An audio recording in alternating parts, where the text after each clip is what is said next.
Zippo Vạn Thọ xin chào anh em. Hôm nay em lên một lô nói cho anh em lựa mọi thuốc vào sưu tầm anh em.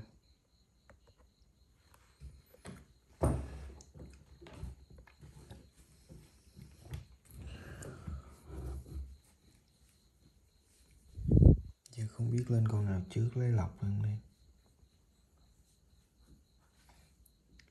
Lên con này anh em. Lên con này cho sốc. Một con 211 anh em. Năm 211. Đồng nguyên khối sơn tĩnh điện anh em. Cốt đồng sơn tĩnh điện.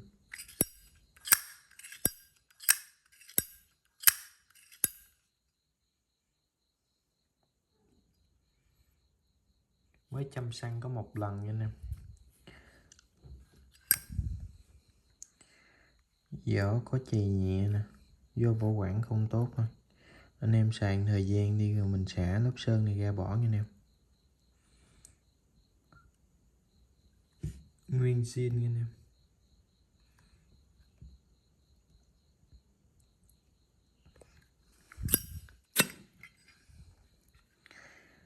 Ruột trùng 5 tháng nha anh em.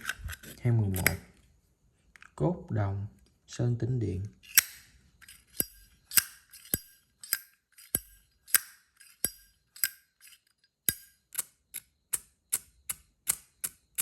Xe khá là bén luôn nha anh em.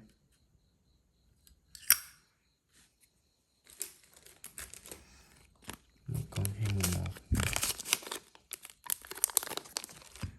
Cốt đồng sơn tĩnh điện. Con số 1 này để cho anh em 500 nha anh em. 500 nha anh em. Em xin lên một con số 2 nữa này. Con này cũng live new nha anh em. Sơn tĩnh điện luôn nè. Con này 218 nha anh em. 218.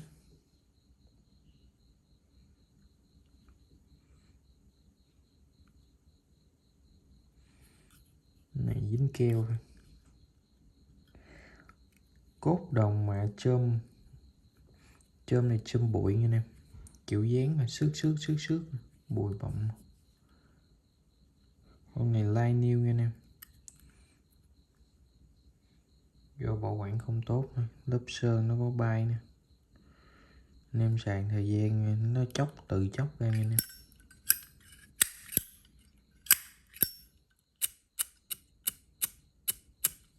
Bánh xe bén.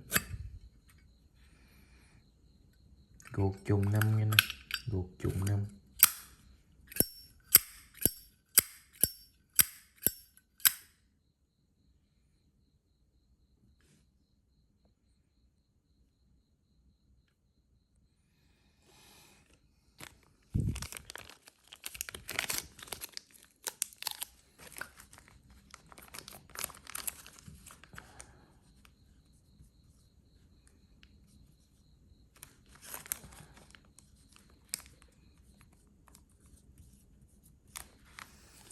Con số 2 này để cho anh em là 450 nha anh em. Bao ship cho anh em 450.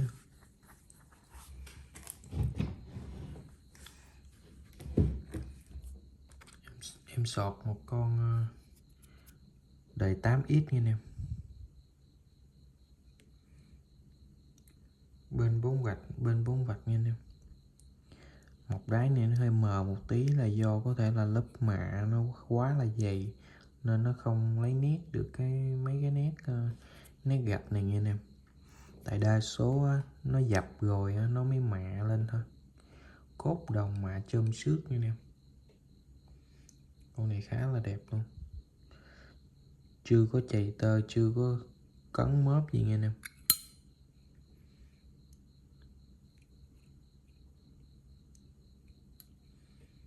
Một con 82. Ruột 2 mặt chữ trùng giai đoạn nha anh em. Ruột 2 mặt chữ.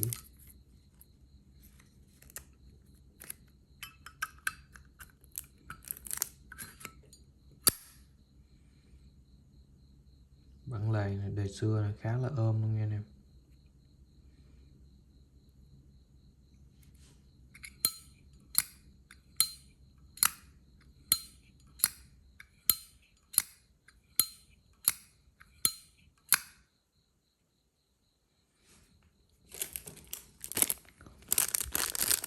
Đây, 1982. Con số 3. Con số 3 này 3 triệu 3 nha anh em. 3 triệu 3 nha nè. Em lên mấy cây đồng xả sơn nha anh em. Mấy cây này là đồng xả sơn thôi. Nguyên zin chưa sửa chữa thôi. Đồng nguyên khối nha anh em. Được xả lớp sơn tĩnh điện thôi. Một con 217. Xả sơn cái vỏ nó sẽ dày hơn xả trơm nha anh em. Vỏ nó còn khá là dày luôn. Nó chỉ xả bỏ cái lớp sơn ở ngoài thôi. Giống như mấy cây này. Sơn tĩnh điện 217 nè. Con này được xả sơn ra nha anh em.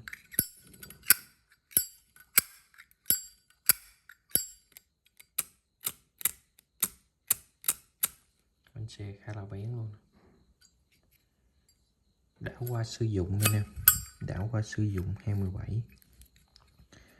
Guộc trùng 5.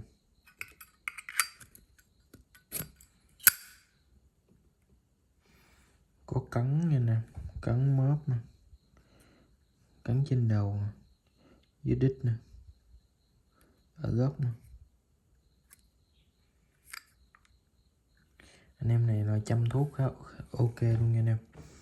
Thường mấy con này anh em nào xài kỹ với lại mình vệ sinh á, xài chăm săn á, trung bình ngạn gối nha anh em, tầm 5 ngày tới 7 ngày.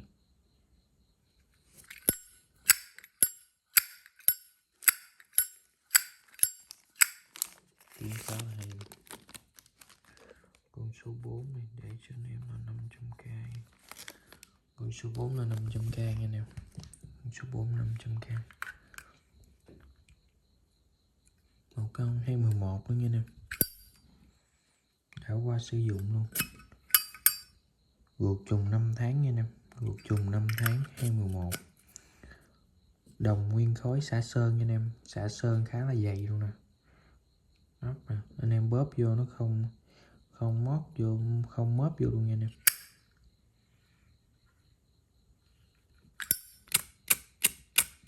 Bánh xe còn khá là bén luôn nha anh em.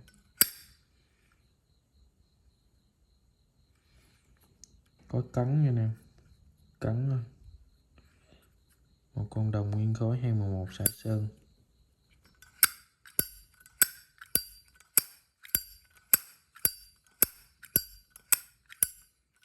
Tiếng khá là hay luôn. Đa số mấy cái dòng đời số này bản lề nó sẽ rơ tự nhiên anh em sạc thời gian nó sẽ rơ nữa. Nhưng mà anh em đừng nên thay chốt. Anh em thay chốt nó sẽ làm yếu cái lưỡi gà mình đi, mau yếu lưỡi gà mình đi. Cái độ gơ như vậy nó cũng không có ảnh hưởng gì tới xăng cộ gì đâu. Anh em cứ xài bình thường đi.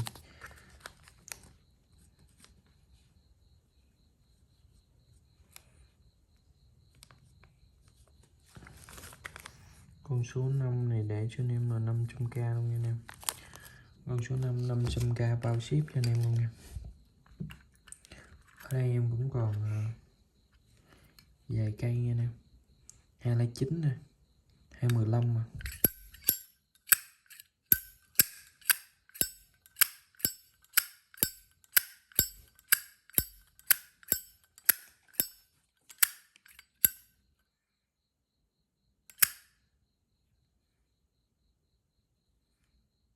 Con này lưỡi gà nó hơi sét một tí nha nè. Guộc trùng 5 hết. Đã qua sử dụng nguyên zin chưa sửa chữa.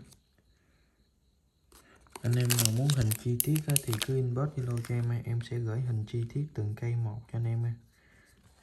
Con này lưỡi gà nó hơi sét, em để cho anh em là 450 luôn nha anh em, 450. Con này còn khá là đẹp luôn nha anh em. Nguyên zin chưa sửa chữa. Có cắn móp theo thời gian nha anh em. 215 mà. Guộc còn khá là đẹp luôn, lưỡi gà khá là sạch.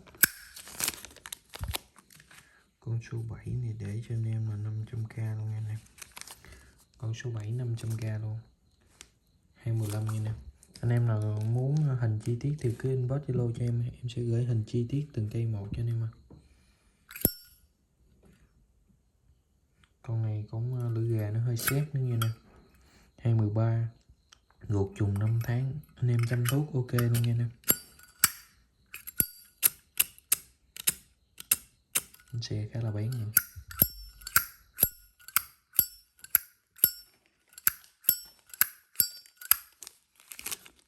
Lưỡi gà nó hơi xét một tí, em để cho anh em là giá hôn nghị chăm thuốc luôn nha, bao ship cho anh em nè. 450 nha nè, 450.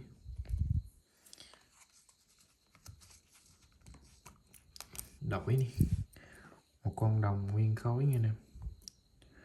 Dòng dòng Nhật nha nè, bật lửa Nhật, make in.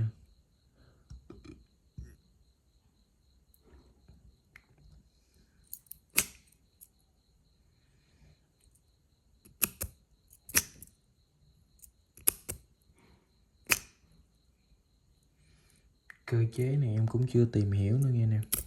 Anh em nào mua về thì tìm hiểu rồi. Em cũng chưa biết con gạch con này nữa. Dưới đây là nắp để xăng nha anh em. Còn phần đá thì ở trên em chưa nghiên cứu kỹ, tháo ra cũng không biết gì luôn.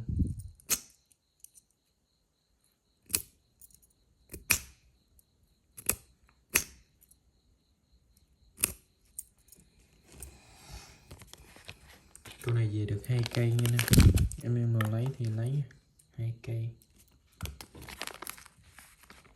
Con số 9 này, con số 9 này để cho anh em là 700k nha. Con số 9 này 700k nha nè. Em có 2 cây nha. Dòng bật lửa Nhật nha em, đồng nguyên khối. Em có 2 cây. Ôi con này không được, con này nó bị hết ga. Bánh xe yếu vậy ta.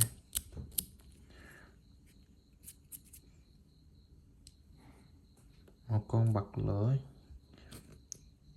mà đồng đỏ nha em. Có bát luôn, bát đàng hoàng luôn nha em. Con này giống kiểu như camel, bật lửa thì camel. Bánh xe ngang nè.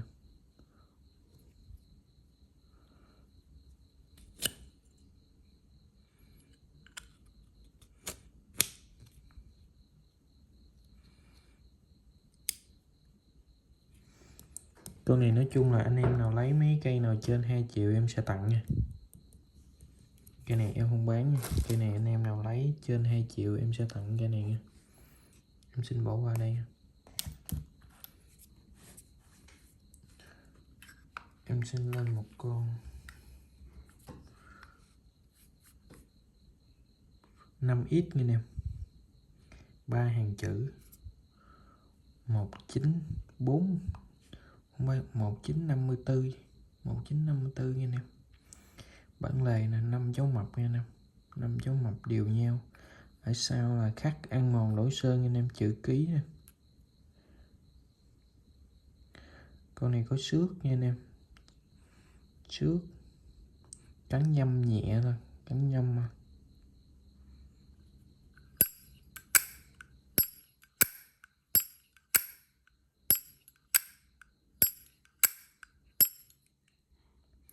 Lưỡi gà gù nha anh em, bánh xe sò chỉ, chốt đồng đỏ luôn nha anh em, chốt búa bằng đồng luôn.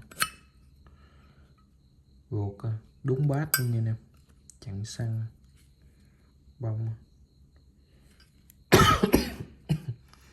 Tim bột nha anh em.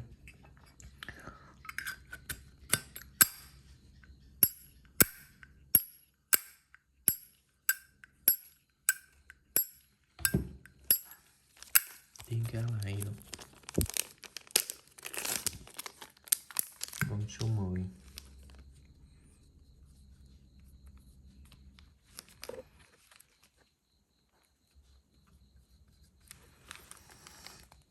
Con số 10 này để anh em 3,5 triệu luôn nha anh em. 3,5 triệu. 1954, 3,5 triệu luôn nha anh em. Có cắn nhâm nhẹ thôi, trên bề mặt xước thôi, ngoài này ra nguyên zin luôn nha nè. Em xin lên một con 1981 nha nè, hao phân Ý nè, kêu là fan nè. Con này new nha em, 1981 new, cốt đồng mạ chôm nha em. Rồi nó khắc lên thôi. Con này khắc là khắc chìm. 1 vạch nha em, 1981 new. Bản lề đời 8X khá là ôm và sát luôn nha em. Chà, ướt đá hết.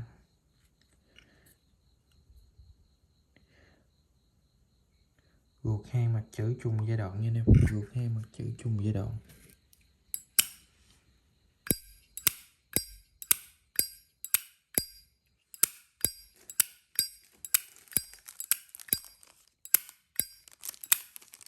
Tiếng khá là hay. Con 1981 friend. Con 11 này new, em để cho anh em là 3,2 triệu nha. 1981 1981 1981 new 3,2 triệu nha, 3,2 triệu. Em xin lên một con bị cấn gì ta, cấn rồi.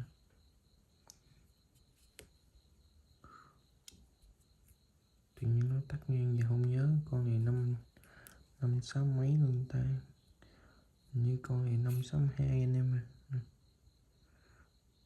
Bên 3 chấm bên 2 chấm anh em, 5 chấm 1962 anh em. Bản lề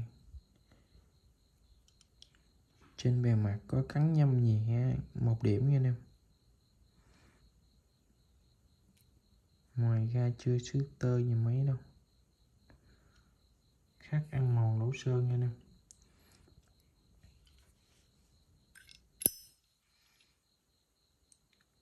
Lưỡi gà lá lúa nè, bánh xe trò chỉ nè, tim bột nè. Con này new nha anh em. Bụi nè,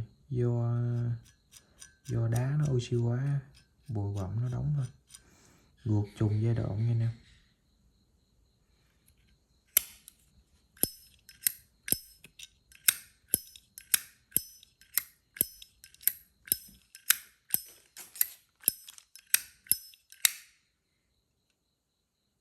Khá là đẹp luôn. 1962 con 12 này.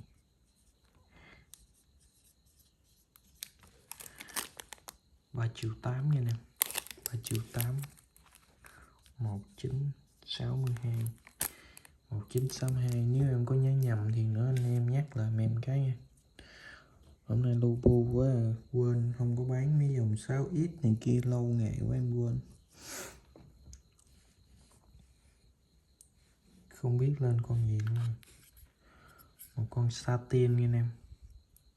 Emblem zin hãng nha anh em. Logo Zippo nè, ngọn lửa nè. Satin 2000 giao thời 2 một đáy nha anh em. 2000 và La Mã. 5 cháu mập. Lộn 5 cháu đều nhau nha anh em.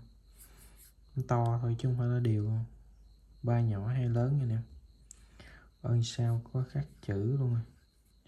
Sinh nhật gì nè. Một con này new,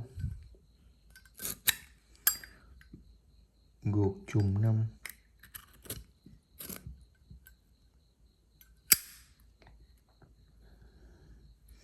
Con này để cho anh em sưu tầm luôn nha. Tại mặt sau này kia có khắc chữ nhưng mà cũng khá là ý nghĩa nha anh em. Ngày xưa người ta tặng quà sinh nhật thôi. Con 13 để cho anh em 1 triệu luôn nha. Con 13 này để cho anh em 1 triệu luôn, sưu tầm nha anh em. Một con La Mã Niêu.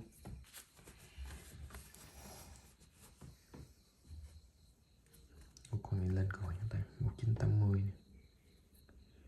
1980 new nghe nè, 1980 new 2,4 triệu nghe nè, 2,4 triệu.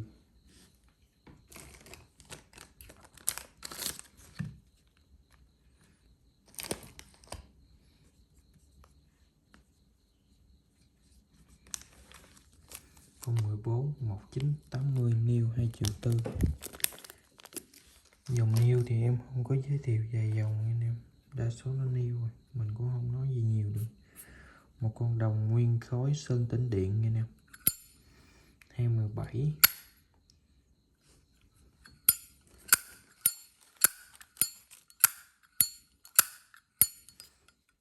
Tiếng khá là hay luôn, 27 trùng 5 nha em. Lớp sơn có cấn xước theo thời gian nha em. Anh em nào xài thời gian đi, nếu mà mình không thích lớp này thì xả sơn cho anh em. Anh em mua chai nha, xả sơn tầm 45.000, 150.000 gì anh em xả nha anh em, dễ xả lắm. Con này để cho anh em là 500k bao ship luôn nha anh em. 15 con số 15. Một con cốt đồng mạ chôm bóng nha anh em, sơn tĩnh điện 205 live new nha anh em, 205 live new, gột trùng 5 tháng luôn, quá VIP luôn.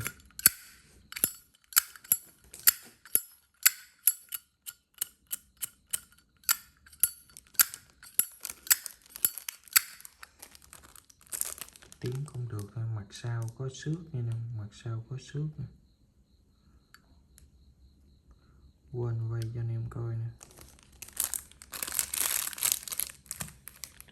Con 16 để cho anh em là 450 luôn nha nè, 450 bao ship, mặt sau nó xước quá. Nói chung chưa cắn mớp nha em, mặt sau xước thôi. 205 450. Giờ cũng phê buồn ngủ rồi nè, nguyên ngày.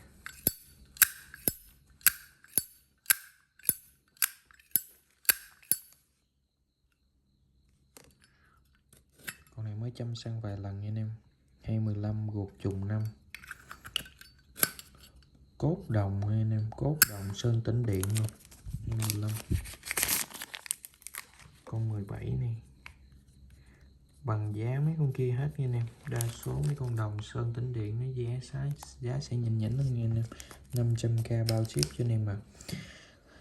Mấy dòng này hàng nội địa nên nó giá sẽ nhỉnh nhỉnh hơn mấy hàng xuất qua Việt Nam nha anh em. Bao da nè, anh em nào lấy thì nếu mà anh em lấy lẻ là 200k một cái nha. Còn anh em nào lấy theo Zippo là 100k một cái nha anh em. 100k một cái. Anh em nào lấy chung với Zippo.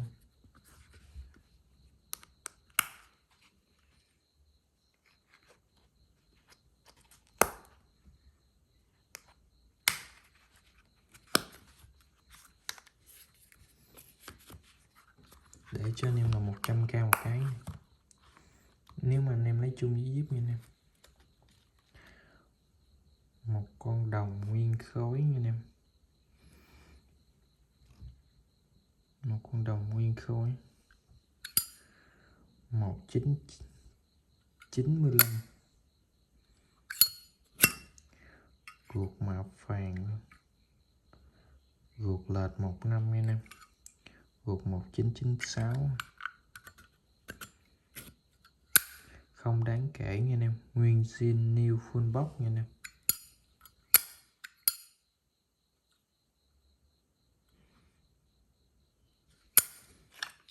Khá là sáng nha. New full box 1995.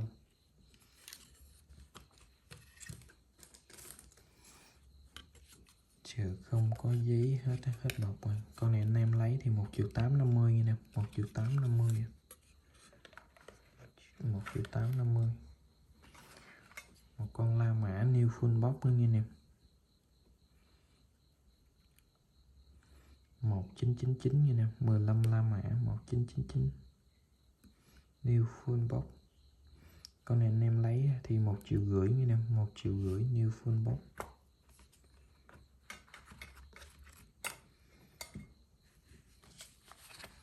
Một con La Mã cũng new luôn, new full box, chủ yếu chủ đề cây Giáng sinh này nha anh em. New full box 1994, tem bị khách nha anh em. 1994, ruột trùng 5 tháng nha anh em, ruột trùng 5 tháng 1994, cốt đồng mạ chôm bóng nha anh em. Chủ đề trên là khách, xong rồi cái lớp này là lớp sơn tĩnh điện nha anh em. Cây thông nè.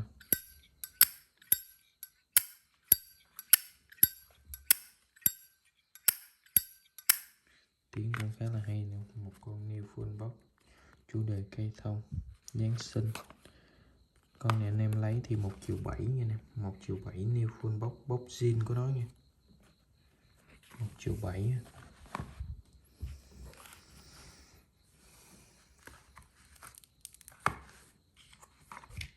Em xin lên một con đời số nữa nha anh em.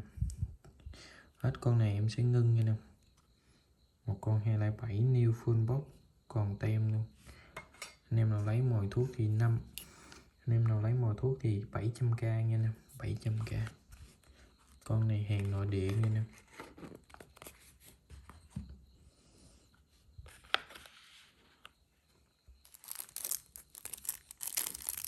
Con này con gì nhỉ? Hôm nay nãy giờ quên.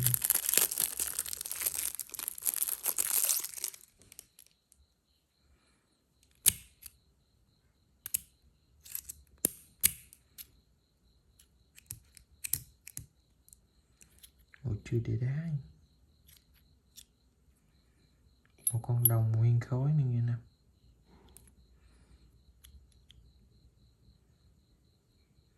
Này có hãng nào đây không biết luôn. Này phải để sệt mới được nha nè. Một con đồng nguyên khối quá nhỏ gọn luôn, chưa để đá nha nè. Bên đây là chăm xăng nè, bên đây là để đá nè.